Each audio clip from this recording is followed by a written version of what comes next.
Hey everybody, welcome back to One Candle Paranormal Case Files. Here with your hosts, Marcus D. And Vic Whateley. And everybody stick around because we got a great show for you today as we talk about Die Glocke, or the Nazi Bell. In the later days of World War II's involvement in mainland Europe, in a facility known as Der Rise, or the Giant, SS Black Ops projects were underway. One among them was Die Glocke, or the Nazi Bell. Although the Nazi Bell's function is no matter of small debate, its description as being about 9 feet wide, about 15 feet tall, composed of a heavy metal, and in a general bell or acorn shape. It was composed of 2 counter-rotating parts, and contained a violet mercury-like substance. When activated, the Nazi bell would begin to spin and lift off the ground. The convex lens above it would begin to show depictions of far past scenes, and would create an area of anomaly around it. Plants would begin to decay abnormally fast, and then break down to a grease-like substance. Blood would quickly congeal, and in living flesh, crystals would begin to form, killing many of its initial researchers. So anytime you talk about Nazi technology during World War II, this whole idea of these giant super weapons comes up during the discussion. But not often when you talk about Nazi technology do we get to talk about UFOs. But in this particular incident we do, because the Nazi Bell is connected to 2 particular UFO incidents, isn't it, Vic? Yeah, the first one is the Feinberg incident in 1936, where a UFO crashed in Feinberg, Germany, and the SS pretty quickly responded to it. Supposedly, the Nazi Bell was developed from science and objects found from the crashed UFO in Feinberg. And the second UFO crash comes from Kecksburg, Pennsylvania in 1955. And in that particular incident, there was this large spacecraft that crash lands in Kecksburg, Pennsylvania. And when it was discovered by the U.S. government, supposedly when they found it, it was this acorn or possibly bell-shaped device that had these weird Kabbalic runes that were drawn around it, which is often what is described around the base of the Nazi Bell. And if you want to learn more about the Kecksburg crash, you can actually check it out in our top 5 UFO crashes. Click the link above. Some of you who are more savvy in the UFO field might be wondering, why are we connecting the Nazi Bell with a UFO crash that comes 10 years after the fact? This comes into play when we talk about what was the purpose of the Nazi Bell, which is debated all across the paranormal community. One of the leading ideas about what the Nazi Bell was for time travel. And we may even see some hints of this in the description of the Nazi Bell. And it supposedly depicted images of the past cast on a concave lens on the ceiling. It supposedly had some entropy sort of effects on nearby plants and biological organisms around it, so these could be possible connections to a temporal link. One of the things about the Nazi Bell I found pretty interesting was one of the people connected to the Nazi Bell allegedly had family living near Kecksburg, Pennsylvania, leading many people to believe that he was attempting to flee Nazi Germany using the Nazi Bell to a safer point in history to reach his family. Some people also associate this object with dimensional distortion, that perhaps the depictions that they're seeing projected weren't necessarily of a past, but perhaps an alternate timeline. It's also associated with a buzzing sound, which many people link to the sound of something passing between dimensions, like we had previously mentioned with shadow people or with ghosts. And the final theory that we're going to talk about is another popular theory of the Nazi Bell, that it was some sort of an energy weapon or some sort of energy source that the Nazis were trying to use. Now, if you ask, would this make sense for the Nazis to be trying to design some sort of an energy weapon at this time? And I'm going to say yes.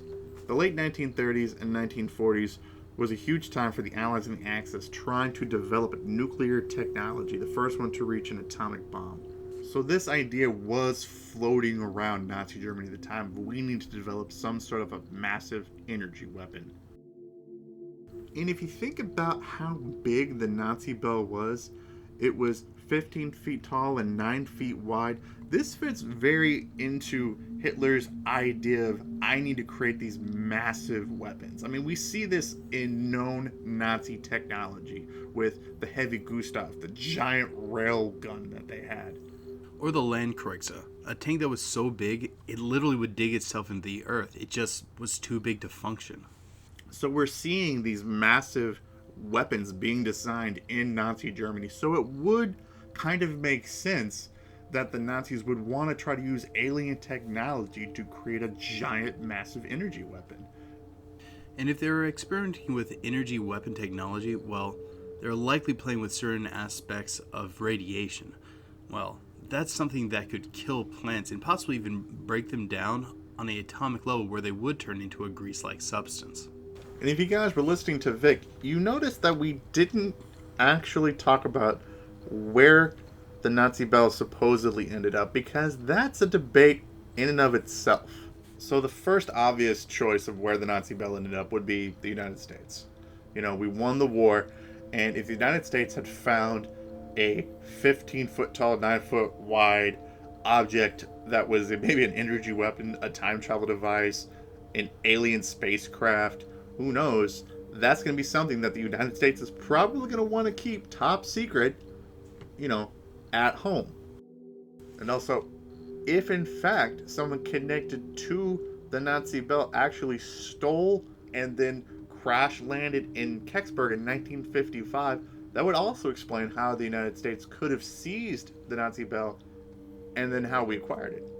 Another area that is speculated on is that it could have ended up in Argentina, with many of the major Nazi political movers and shakers fleeing to that area, that while they're escaping, they may have been able to get the Glocke, the Nazi Bell, also transported there with them. Yeah, most people don't actually know there was a heavy German immigrant population in Argentina post-World War II.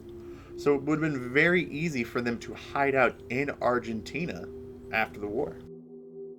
And of course, we have the mother of all isolated places, of all the possible paranormal places that we can talk about. Of course, we're going to talk about Antarctica.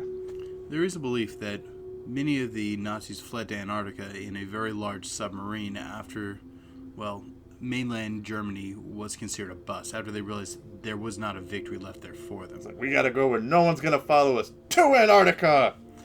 And not long after the U.S. won in mainland Germany, Admiral Byrd did do an exploratory mission into that area.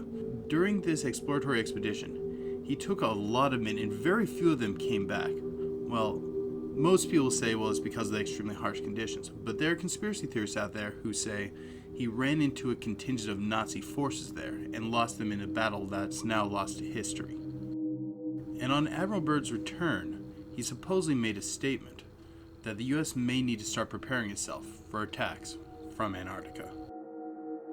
So, okay, guys, you've heard the three major arguments for what was the purpose of the Nazi Bell. Now, we're going to give you our 2 cents. We're going to talk to you guys about what we think the Nazi Bell actually was.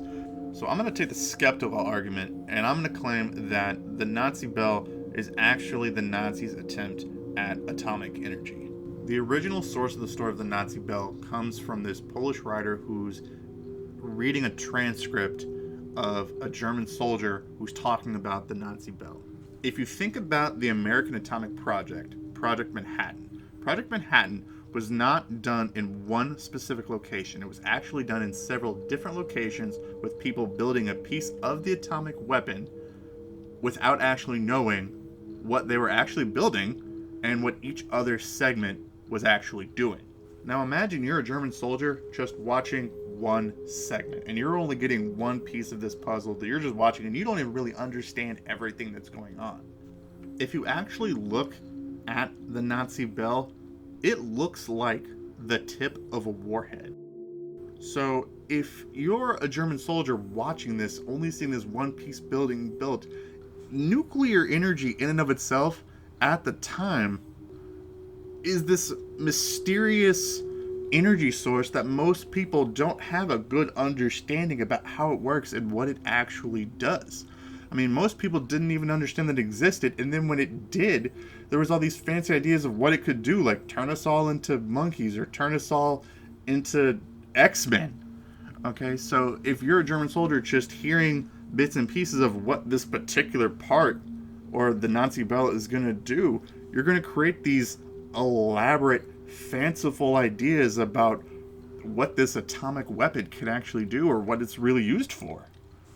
That's an interesting idea, and you may even be able to tie it in with like some of the facts with the decaying of plants and stuff like that around. But I think it sounds a lot more like what they're trying to do here is reverse engineer something they don't truly understand. I think they actually did recover a UFO at Freiburg, and I think this is one of many attempts to dissect it and try to figure out how to utilize that technology. By this point in the war, their backs were up against the wall and they were throwing signs at the wall to see what would stick, trying to find the wonder weapon that would turn the tide. And I think they realized perhaps something from this crash UFO may do it. What the Nazi bell was may have been the propulsion part of the UFO. Something that many people spend their time trying to study how these things move, how can they turn at 0 point, things along those lines, and they're trying to figure out how can they utilize that. At this point in the war, we were destroying their runways. They needed to find objects that could lift off without long runways that could be easily targeted. I think in the process of trying to find that, they stumbled upon something that they did not know how to properly utilize. That's why so many of the scientists working on the project died. That's why they were finding these bizarre anomalies, like crystals growing in flesh, like blood congealing while still in the veins, plants breaking down. They're messing with a power source that our scientific level was just not yet ready to touch. Hey guys, thank you for tuning into our video about the Nazi bell. Me and Vic love making this video because we got to talk about two of our favorite topics. I got to talk about nuclear energy, And I got to talk about ufology. and if you guys like this video, don't forget to like, share, and subscribe. And if you really want to hear more about either the Freiburg UFO incident or the Catesburg crash, let us know. We can do a full video on either of them. But don't forget, keep believing. Because we'll keep listening.